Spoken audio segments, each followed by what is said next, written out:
And we're back again. Part two of our defensive expectations with the Frankly Football YouTube channel. Once again, I'm Brandon. This is Chris. What's going And on? this time, we're going to take a step back. Last time we did Okay. the defensive line. Now we're going to the linebacker unit.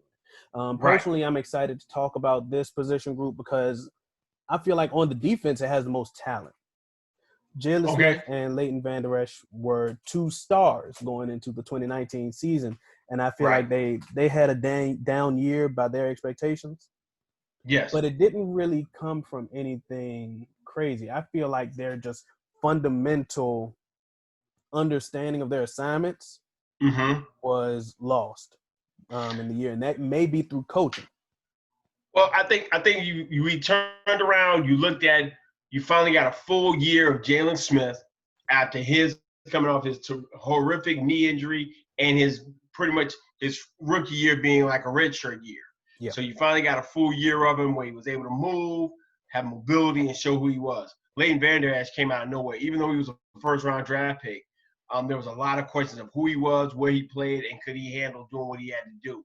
But he was so good in 2018, he was able to take a consummate pro like Sean Lee totally off the field, and no one was like crazy mad that Sean Lee wasn't on the field.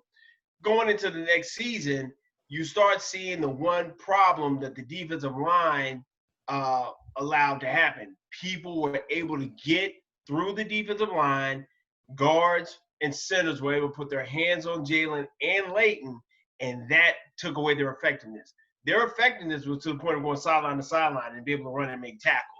But when they've got to fight through trash, Leighton wasn't good fighting through trash in college. Okay? Jalen, even though he's recovered from his knee injury, he's never going to have that lateral quickness to be able to dart and dash through past linemen Not after his and be injury. able to stay out of trash. Not after his injury. Jalen Smith Not can after his still injury. move forward. Right. He can still rush amazingly. Right. But that hurt him. So this year in 2019, they were too much in the trash, and because they were trying to work through the trash, it made it hard for them. That's why the additions of our defensive line with McCoy and Poe, I think, will keep them clean, keep them be able to free flow and go do what they do best, which is make plays and make tackles. Yes, I agree. If they have less guys in their face as soon as the ball is snapped, they'll be able to succeed more often. Right. I do feel like to some extent, Ben Bloom didn't really teach them the best going into their Leighton second year. Jalen's, well, technically second year was the second active year. Right. Because it seemed like when it came to understanding where they had to be and also what their assignment was post-snap, it seemed like they looked lost at times. And that doesn't come from physicality. Oh, they get grabbed up and then they can't get loose. No, this was fundamentals. Right. That I feel like the new coach, Scott McCurley, may be able to teach him. I think Ben Bloom, along with the rest of the coaches, just got a little stale. Yeah. Well, so I feel that – go ahead. Yeah. No, you're absolutely right. Goes back to the one thing, the attribute in the offseason was the biggest addition, coaching.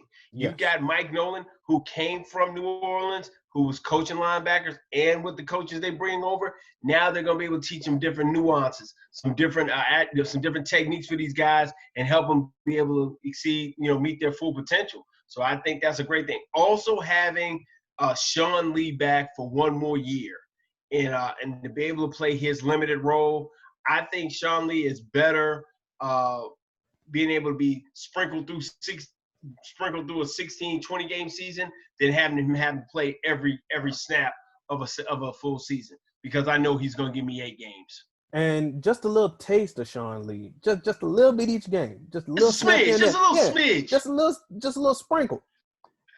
That is like the guacamole on your burrito. There just we a go. Little bit of taste just of a little bit. That's all you need. It is going to be so impactful for this defense when he is not asked to play every single defensive snap. When you only need him for, let's say you only need Sean Lee for 9 defensive snaps a game. You're going to get one of the most impressive backups in the entire league. I definitely. I think you can run him in and off the field. Like I said, if you get 9, 9 is a low 9 is number. light. Uh, 9 yeah, is light. 9. It's probably That's a going to light be light day like for him. it's going to be like 15 probably. A Right. full I can series. see I that. could see a Yeah. full series, maybe 2. So I'm Yeah. like the realistic number is probably 15. But let's say you only Gotcha. get Sean Lee for 1 or 2 defensive series a game. Oh, I think that's great. But him being able to see what they're doing, be able to translate that back to Leighton and to Jalen, and because they're going to be, dime and nickel packages a lot, I definitely think that's a great position, great place for him to be. You turn around, you end up getting a long drive. You can run Leighton out, put Sean on the field, or if you want to run Jalen out, I think it definitely works out. And Sean Lee can So play I think both of their having positions.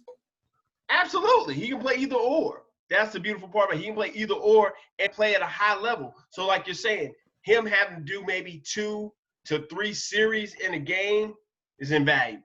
Is Absolutely. invaluable. Right. Now, So we're talking about Jalen Smith. Do you think he plays down at the line more often, or what do you think he plays since he's being considered to move positions? well, the talk about moving him to the strong side and just having him rush the passer in a hybrid 3-4 type setting, I can see that. Because going forward, I mean, he's extremely fast. He's extremely physical. I think that works out fine. I think in certain situations you put him down and have him be a rush defense, a rush in, or rush outside linebacker. But I love Jalen's game. I know a lot of people don't like all the other things that come with clear eye view and the swiping and the antics and things of that nature. I love it. I I don't have love a it when he's problem. producing. Well, listen, I like it when he's out there playing, he's making plays. I think what ended up happening is because the defense was so vanilla, people could figure out the weak spots inside the defense and just pick on it. I mean, if I know that, hey, you're going to line up here and you're not going to do anything different, then I know what to work against you. The biggest thing that a lot of people get on Jalen about is, the Chicago game where they threw at him 3 different times. And let's be honest, having a linebacker cover wide receiver, that's advantage offense. Absolutely. Care who it is. Especially a right. linebacker that can't move laterally like he used to. I don't care if it's linebacker. I don't care who it is. I don't care if it's Ray Lewis. I don't care if it's Navarro Bowman. I don't care if it's Patrick Willis. It's a mismatch. It's a mismatch. But that goes from being out-coached by the other side. Absolutely. I have a huge problem with the last coaching staff for a guy who was away from football for an entire month with Mono, with Sam Darnold, and for him to come in his post-game interview and say, listen, we know what Dallas is going to do. We knew where we were going to line up, and I knew where to throw the football. That is coaching malpractice. Absolutely. You did not put your players in position to make plays. A second-year quarterback at that. A second-year quarterback. And then for him the next week to look pathetic. Say he's seeing ghosts? Come on, man. Come on. Hey, man. It says a lot. It's uncalled for, man. I had honestly forgotten about the seeing ghosts moment. And it makes it so much more laughable. It made it to the point that's what got the last coaching staff fired. Yeah. Them losing that game, and then the next week him looking like the rookie, like the second year player he was, they were fired. Absolutely. Nothing they could do. Nothing they could do. Kind of back on Jalen a little bit.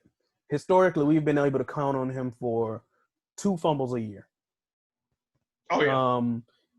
If he plays down at the line, I could see him getting up to 5 because he'll be able to attack the passer more often, get to the linebacker before get to the running back before he gets to the line of scrimmage. I could see him getting 5 forced fumbles in a year. I mean that's a high number because that you get 5 forced fumbles. That means you're around the ball a lot. That puts you in position for defensive player of the year. That's why you put that is a. He has 6. He has 6 in his playing career. Okay.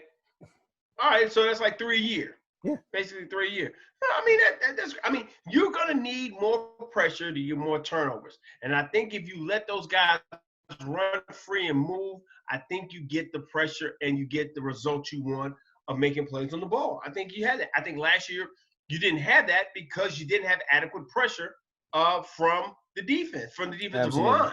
Absolutely.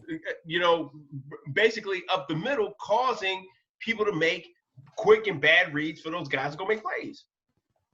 What are the situations that you don't want either one of those guys in on the field? Like, in what position, in what offensive looks would you just take those guys out the field, put someone like Sean Lee in, or one of the other guys like your Joe Thomas? When would you take them off the field? I don't think either one need to come off the field. I think you can't get yourself put in mismatches where you turn around and you get Jalen one-on-one with a running back. That's not going to be conducive for him. I think Leighton can run with tight ends. A lot of times he got caught in, sucked in on different plays and kind of got the ball thrown over his head. But I think Leighton can run with tight ends. That's one thing he can't do. But I don't want to see Jalen Smith or any of my linebackers one-on-one with a running back. So if they go 4 wide, then yeah, I'm gonna probably take one of them off. I'm gonna bring on one of those cornerbacks that I have that we're gonna talk about. But going 5 DBs is five DBs. If I'm going optimal situation, right? I don't want him out there trying to run and chase after running backs and tight ends like that, because that's not his forte. His forte Absolutely. is playing close to the line of scrimmage, running the ball down, going sideline to sideline, making plays like that. And, occasionally run with a guy, but that's not going to be something I want him to do 15, 20 times a game. Absolutely not. We'll get eaten alive on defense. Right. We've talked about the 3-man guys. Someone that I'm really excited for is Luke Gifford. My man. He showed a lot of promise before his season getting snatched away from him last year. Absolutely.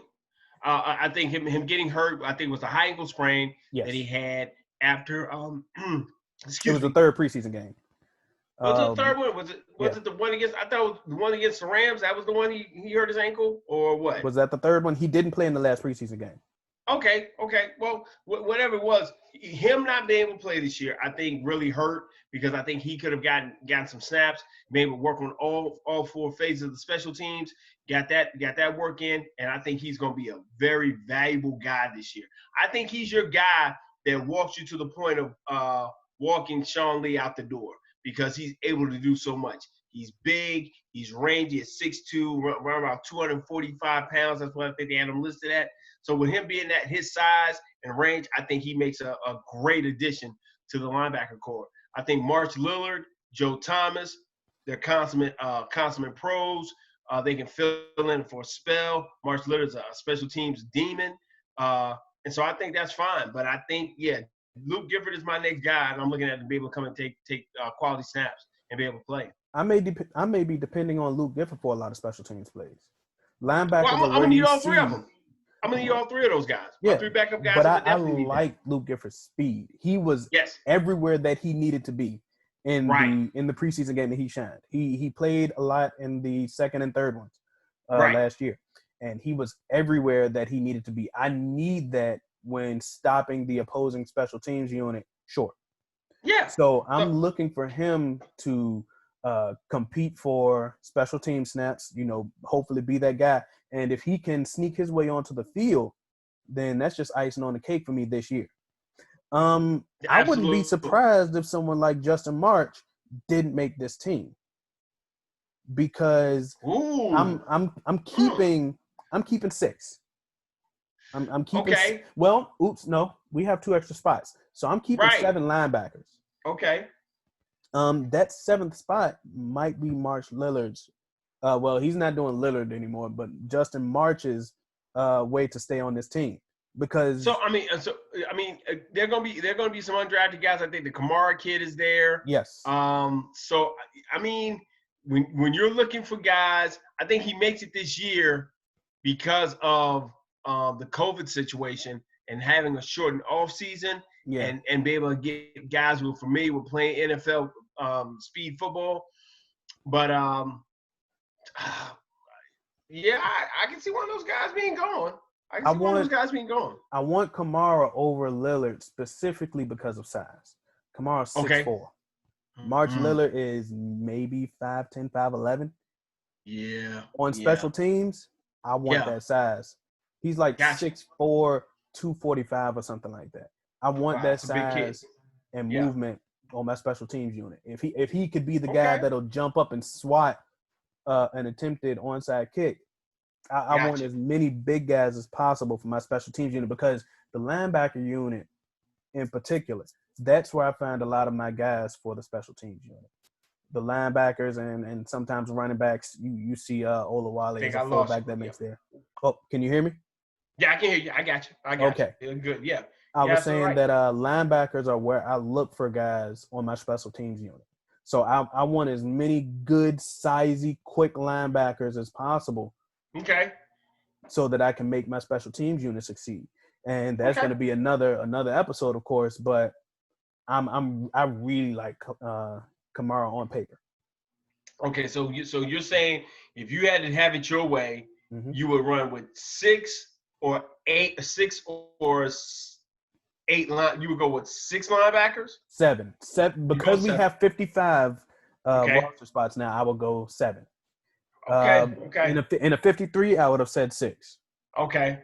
But you're going with 7. So Yes. your 6 are going to be Jalen, Layton, Mm-hmm. Sean, Yep. Gifford, Yep.